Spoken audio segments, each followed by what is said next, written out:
It's another Q&A edition of Optimal Health Daily, episode 300, and I'm Dr. Neil, your host of the show. Welcome back to another special Friday edition of Optimal Health Daily, where I answer your questions. Now, every other weekday, I read health and fitness blogs to you like an audiobook, but on Fridays, I answer your questions, and today is actually a little bit extra special. Today marks 300 episodes. That's 60 weeks of doing this show. And in fact, my fellow podcasters from our Optimal Living Daily family are also celebrating milestones. So a very happy 400 episodes to Dan from Optimal Finance Daily, a very happy 200 episodes to Lee and Justin from Optimal Living Daily Business and Startups, and a very happy 100 to Jocelyn from Optimal Living Daily Relationships. We're all so happy and so grateful to have made it this far, and we hope to continue for hundreds of more episodes. All right. Let's get back to today's Q&A episode. Let's hear the question and start optimizing your life. I'm just wondering if there's any tips to getting off the last 10 pounds after 30-pound weight loss and breaking through kind of the plateau I've been stuck at for over a month. Thank you. Thank you so much for your question, Jenny. First, congratulations on your progress so far. What you've already accomplished was no easy feat.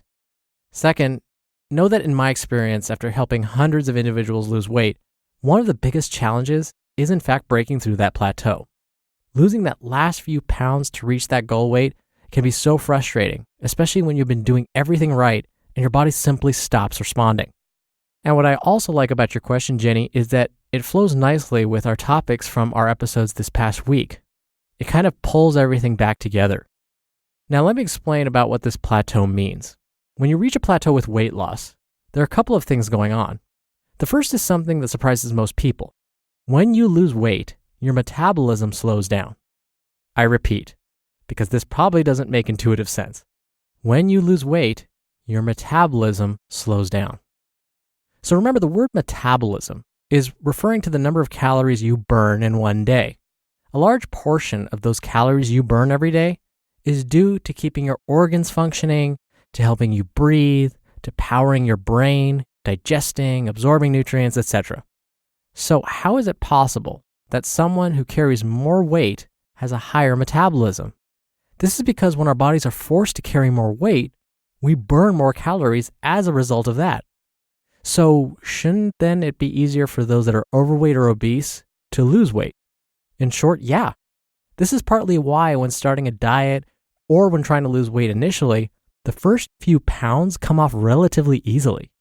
Some of this weight is probably just water weight and maybe some muscle wasting, not so much fat loss, but that's a different episode altogether. Now here's what happens when you plateau. Your metabolism, again, has gradually slowed down as the weight was coming off. So you'll be following the same meal plan, the same exercise routine, the ones that have been working so well over the past few weeks and months. The weight will be coming off and then bam, nothing. Weight loss stops. Now, if your metabolism is slowed down and yet you're consuming about the same number of calories and doing the same exercises, you will plateau. Still confused? Okay, I hope this helps. If you're not driving right now, do this with me. Raise your left arm above your head directly in front of you, kind of like a front shoulder raise. Got it? Okay. Now raise your right hand directly in front of you in the same fashion, but keep it at shoulder height. Okay, so your left hand should be higher than your right. That's the goal right now. Now, slowly start to lower your left hand, keeping your right hand still. The left hand, as you're lowering it, represents your metabolism slowing down as you lose weight. Your right hand, again, which shouldn't be moving, represents the diet and exercise routine you've been following. That's why your right hand isn't moving. It's supposed to be stable. Now, eventually, as you continue lowering your left hand, it's going to line up with your right. That moment where they line up represents the plateau. So, how can you break through the plateau then? If I was successful with this demonstration, you actually already know the answer. You need to find ways to move your right hand. That means you have to change either your diet or your exercise routine or both. Now, in my experience, individuals usually find it a bit nicer to modify their exercise routine. This is often because they feel very comfortable with the meal plan they've created. They found their rhythm. Also, sometimes folks are following a low-calorie diet as it is, so having them cut even more calories could be dangerous.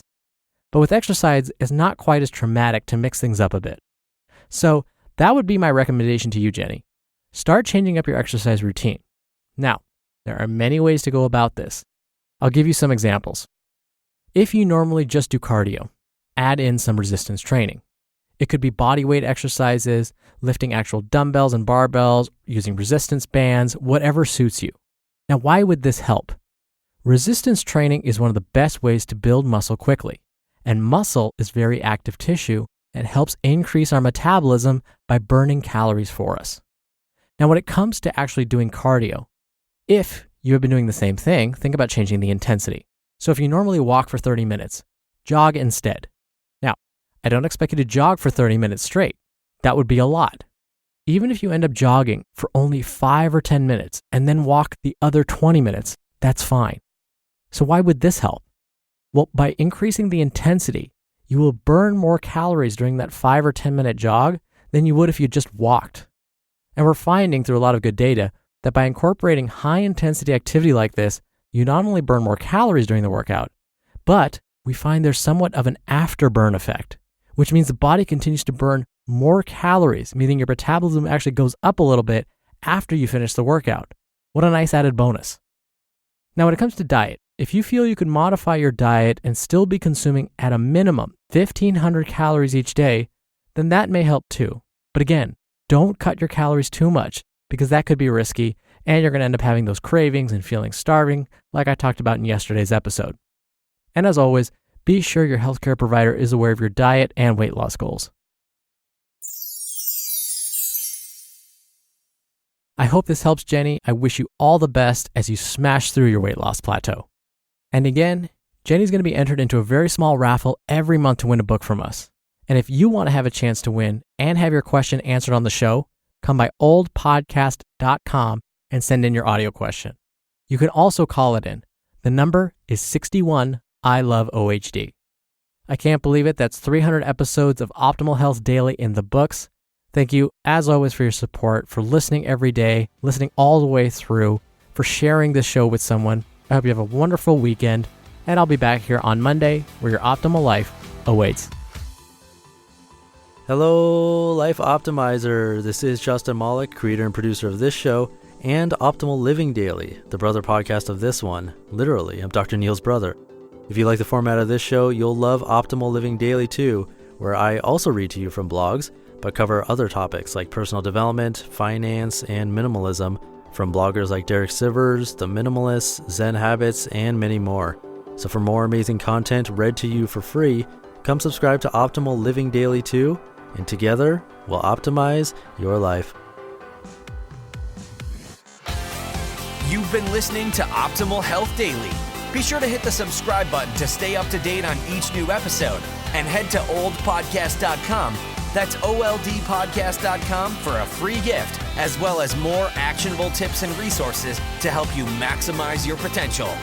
Thanks for joining us, and remember, your optimal life awaits.